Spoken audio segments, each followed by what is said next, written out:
Olá, meus amigos da Casa da Prece Chico Xavier.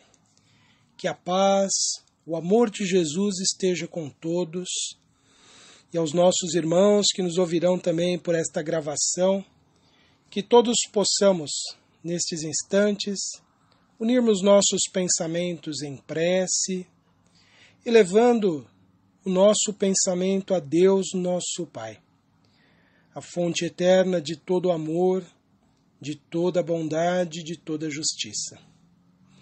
Permita, Senhor, que possamos receber a assistência, o amparo amoroso desses amigos espirituais que tanto nos auxiliam. Que possamos estar nestes instantes inspirados com o nosso pensamento em paz e em harmonia para compreendermos um pouco mais das divinas leis. A nossa gratidão, Senhor, pela bênção da vida e por estes momentos em que podemos sentir mais intensamente, Senhor,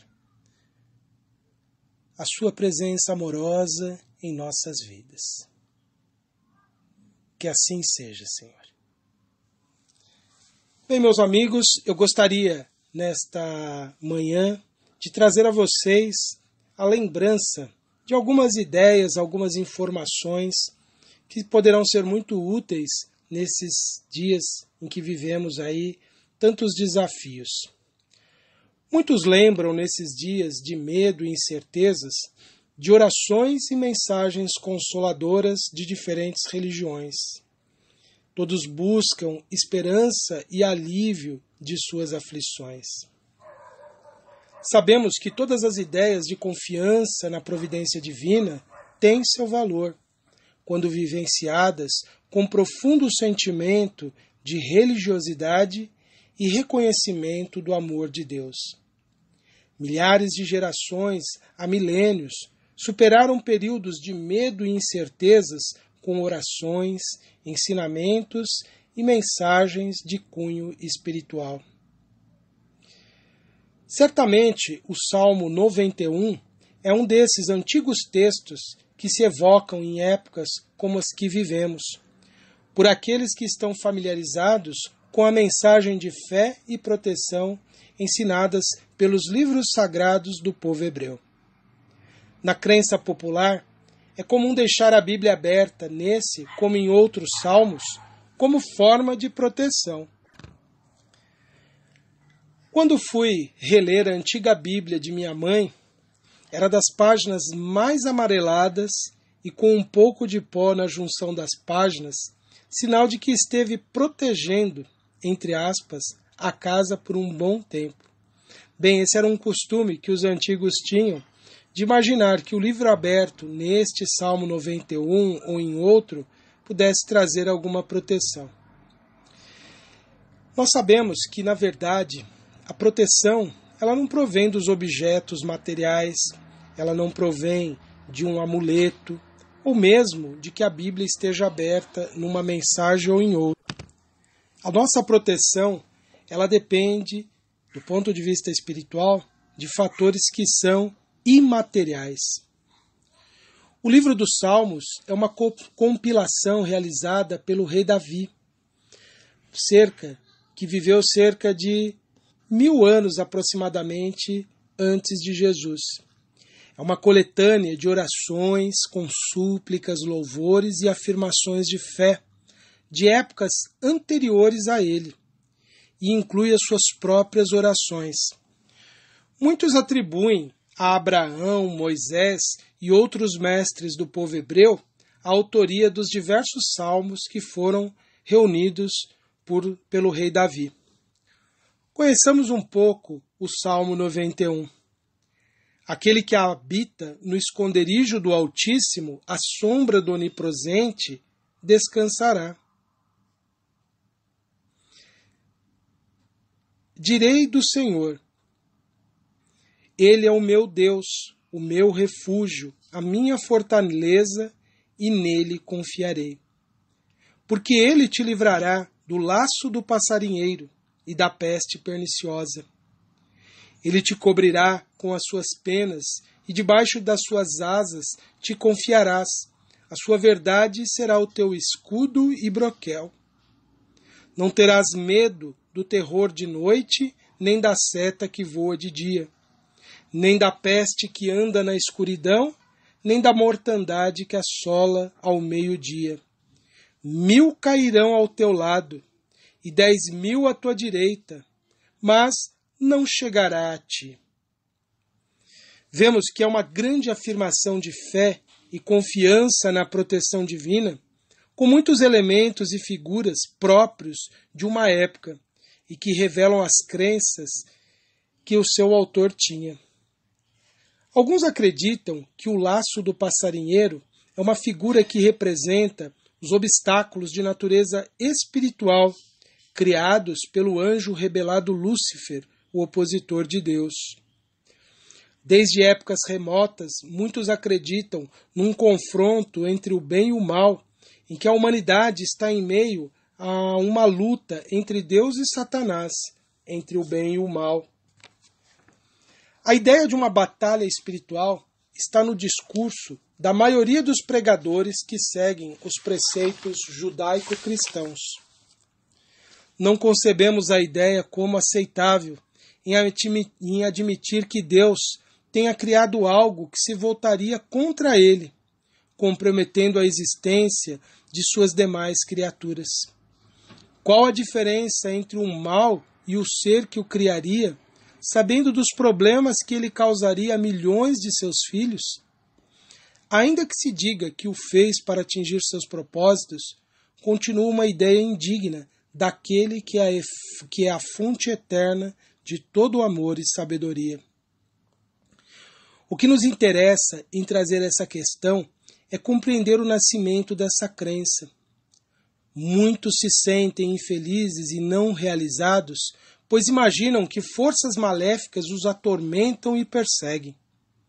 As histórias dos seres diabólicos povoam o imaginário e o inconsciente de milhões de pessoas em todo o mundo ao longo de muitos séculos, servindo não apenas como uma forma de justificar suas próprias fraquezas e como causa do aparente caos que o mundo apresenta, bem como serviu e serve para que indivíduos inescrupulosos dominem com o discurso do medo milhares de pessoas que seguem as suas doutrinas. De fato, concebemos, a partir dos conhecimentos apresentados pelos espíritos, de que existem espíritos causadores de infelicidade e perturbação na vida humana. Mas nada mais são que a parcela da humanidade que se encontra fora do mundo físico. Os demônios, gênios maléficos e outras entidades associadas ao mal são, na verdade, o homem imperfeito e guiado por seus instintos inferiores, que se coloca nesse papel.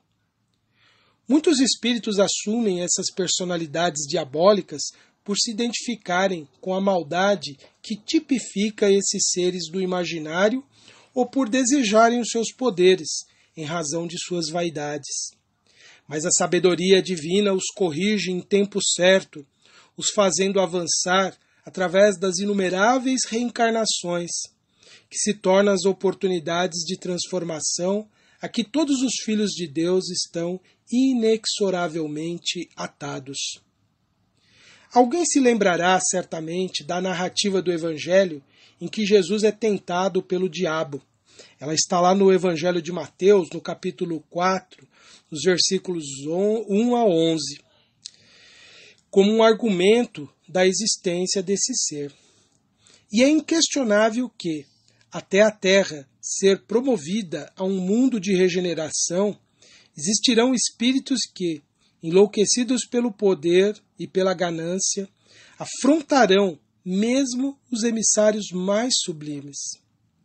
Eles estão não apenas no mundo espiritual, mas igualmente encarnados, utilizando de suas possibilidades para estabelecer o terror e o medo com vistas à dominação. Porém, todos eles se curvarão um dia diante de sua própria infelicidade e retomarão a marcha da evolução espiritual. As crenças na existência de uma batalha espiritual entre o bem e o mal surgiram provavelmente em razão das relações espirituais entre encarnados e desencarnados, sendo estes últimos, quando obsessores, interpretados como seres maléficos. Processos obsessivos se estabeleceram certamente desde épocas muito distantes, quando o homem ensaiava os seus primeiros passos sobre o planeta.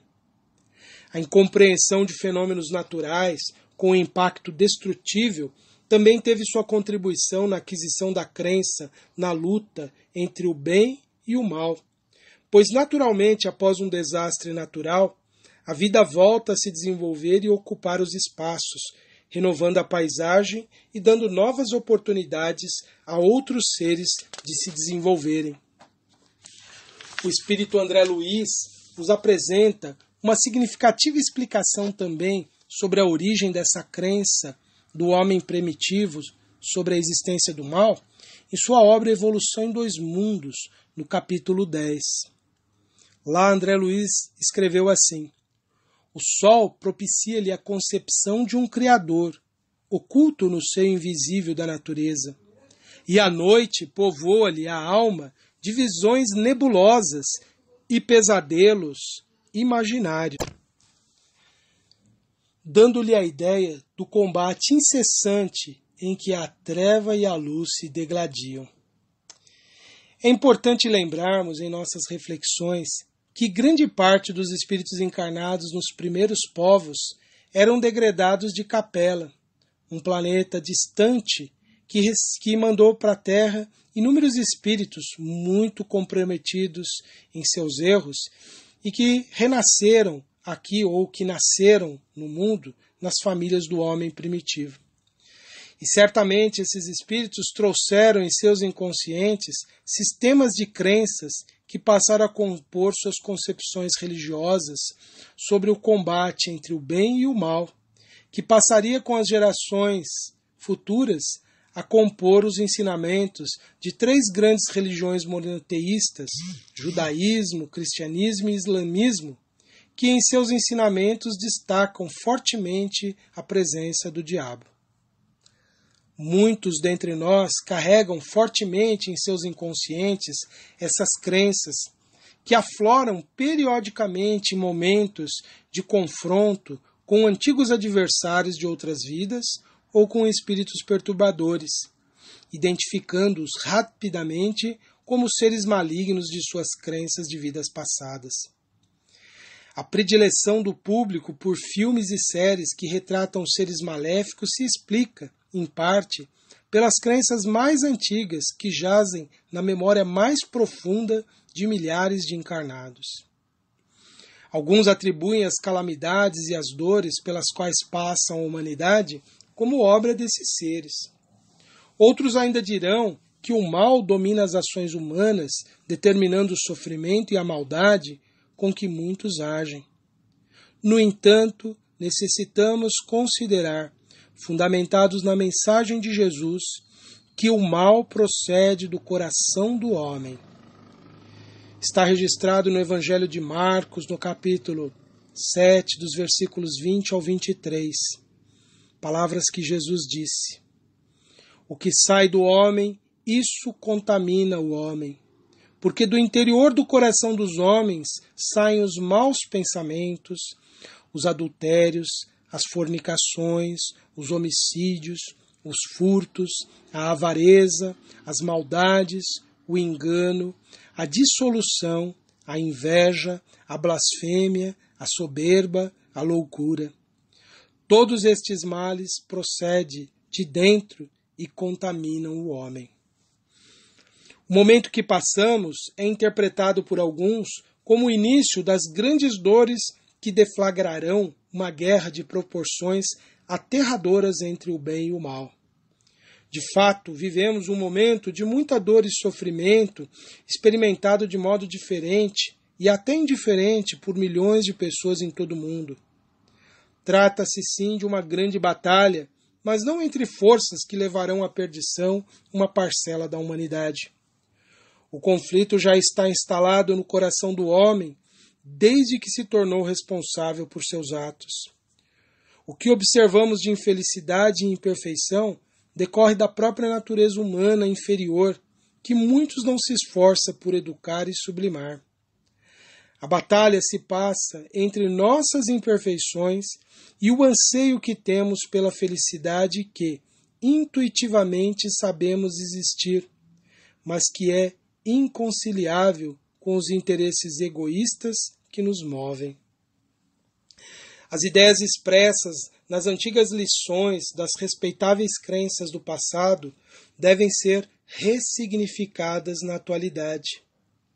Ao revê-las, necessitamos compreender a época em que foram formuladas dentro das concepções limitantes do passado e extrair delas as lições ainda atuais.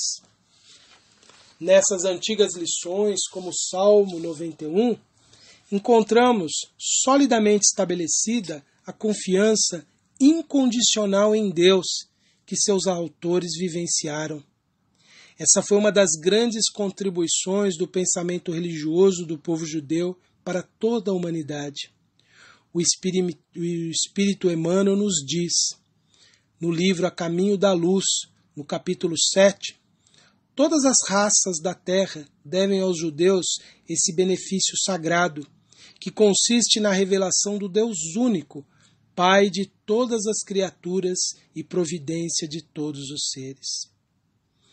Isso nos faz pensar, então, que devemos reafirmar, não importa se utilizando esse salmo ou qualquer outra ideia que vamos absorver de qualquer religião, de qualquer livro sagrado ou das mensagens dos Espíritos que nos endereçam tanto estímulo e tanto incentivo a permanecermos firmes na fé, devemos reforçar todos os dias a nossa confiança incondicional em Deus, confiando que realmente o Senhor sempre nos proverá daquilo que mais necessitamos em cada momento de nossa jornada. Finalizando a nossa reflexão, com o início do Salmo 91, reafirmemos a nossa fé. Quem habita na morada do Altíssimo estará sempre sob sua proteção. Sobre o Eterno declarei, Ele é meu refúgio e minha fortaleza, meu Deus, em quem deposito toda a minha confiança. O que significa a morada do Altíssimo? Segundo alguns intérpretes, descreve a pessoa que vive em comunhão íntima com Deus. Mas nós sabemos que, diante das nossas imperfeições, que são tão profundas ainda, tão grandes, não podemos ainda ter essa comunhão íntima com Deus. Mas nós podemos exercer um esforço permanente dessa busca, de estarmos sempre buscando essa ligação mais profunda com Deus. Isso se passa necessariamente pelo próximo. Isso se passa necessariamente pelo nosso irmão, pelo nosso companheiro de jornada, pelos nossos familiares, pelos nossos amigos.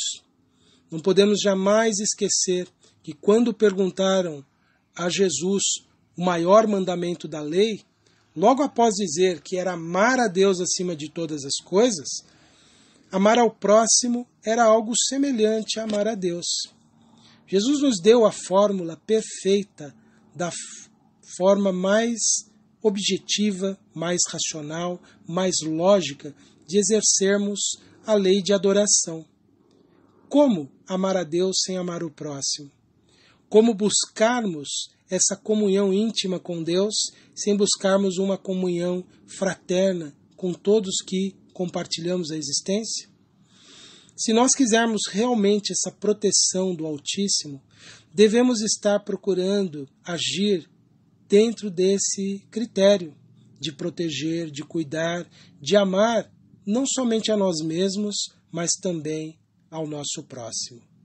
E assim estaremos com essa proteção que representa a morada do Altíssimo, que nada mais é do que a harmonia que nós podemos buscar com a vida e com os seres que compartilham a nossa existência.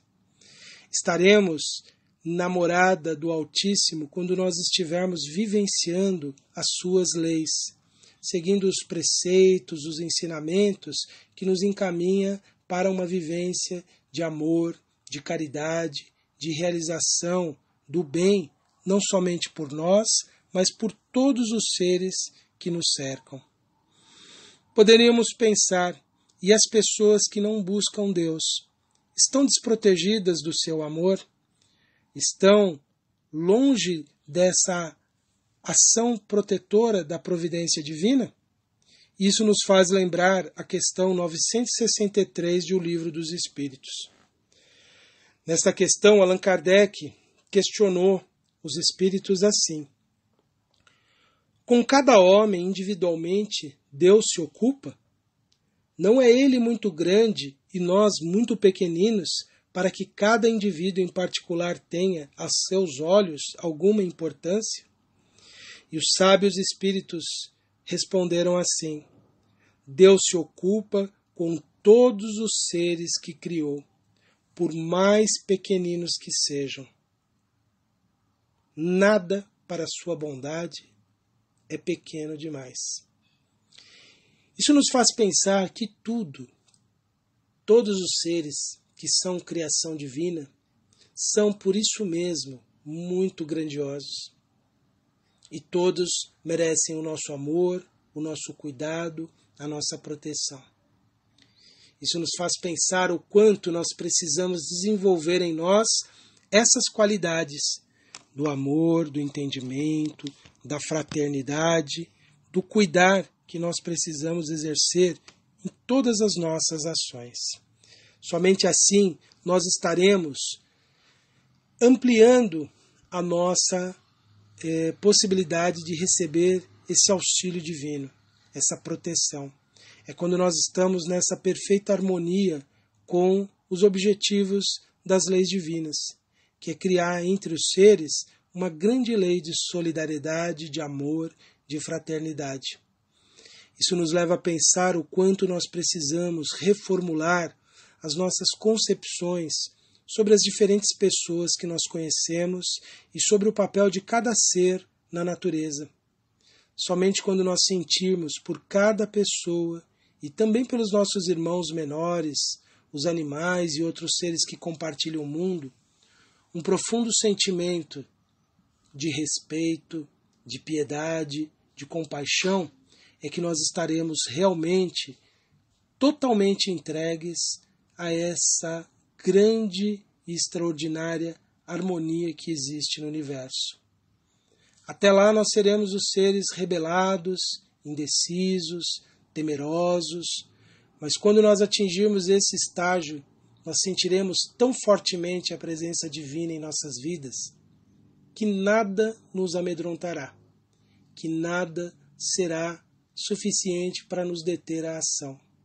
E prosseguiremos com uma felicidade que é a dos eleitos, a felicidade daqueles que reconhecem e não têm a menor dúvida de que Deus, a inteligência suprema, o poder absoluto no universo, é por Ele e por todos. Eu convido a todos, a mais uma vez, a elevarmos o nosso pensamento de agradecimento a Deus pela bênção da vida, pela bênção do conhecimento que nos ilumina, que nos esclarece e que nos incentiva a evoluir. E pedimos, Senhor, que o Senhor possa estender a tantos necessitados do corpo e da alma, a tantos que passam nesses dias por situações em que sentem medo, que se sentem desamparados e desprotegidos, aqueles que se sentem desesperados pela perda aparente de um ente querido, aqueles que atravessam momentos de dores físicas e também de dores em sua emoção, em seu sentimento, aqueles que se sentem tomados pelo medo, pela angústia, pela depressão. Que possa, Senhor, os Espíritos Consoladores levar a eles o alívio, o bálsamo a esses sofrimentos todos. Que esses irmãos todos possam encontrar a paz em seu caminho, que possam encontrar a fé que os fortaleça e os faça prosseguir. Possam os Espíritos Consoladores levar a todos a ideia de esperança que temos que cultivar nesses dias, Senhor.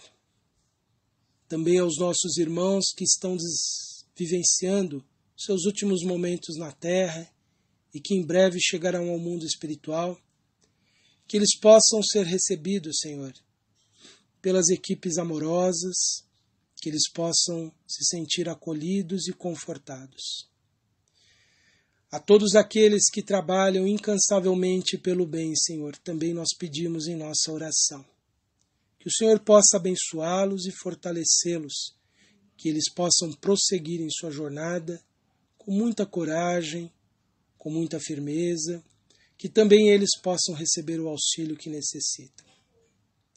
Enfim, Senhor, que todos os que experimentam em algum momento o medo, a incerteza, a insegurança, possam alcançar a paz, a esperança e a confiança em dias melhores.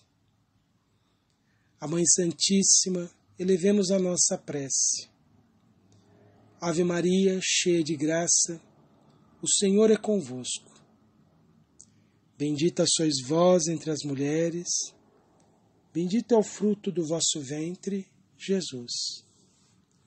Santa Maria, Mãe de Jesus, rogai por nós, espíritos pecadores, espíritos endividados, agora e na hora de nossa passagem. E mais uma vez, Senhor, confiantes do vosso amor e da vossa proteção, dizemos do fundo de nossos corações: Pai nosso que estais nos céus, santificado seja o vosso nome. Venha a nós o vosso reino. Seja feita, Pai, a vossa vontade, assim na terra como nos céus. O pão nosso de cada dia nos dai hoje. Perdoai as nossas dívidas, assim como nós perdoamos os nossos devedores. E não nos deixeis, Senhor, cairmos em tentações, mas livrai-nos de todo o mal, que assim seja. Que tenhamos todos uma semana de muitas bênçãos, de muita fé e muita confiança. Um grande abraço a todos.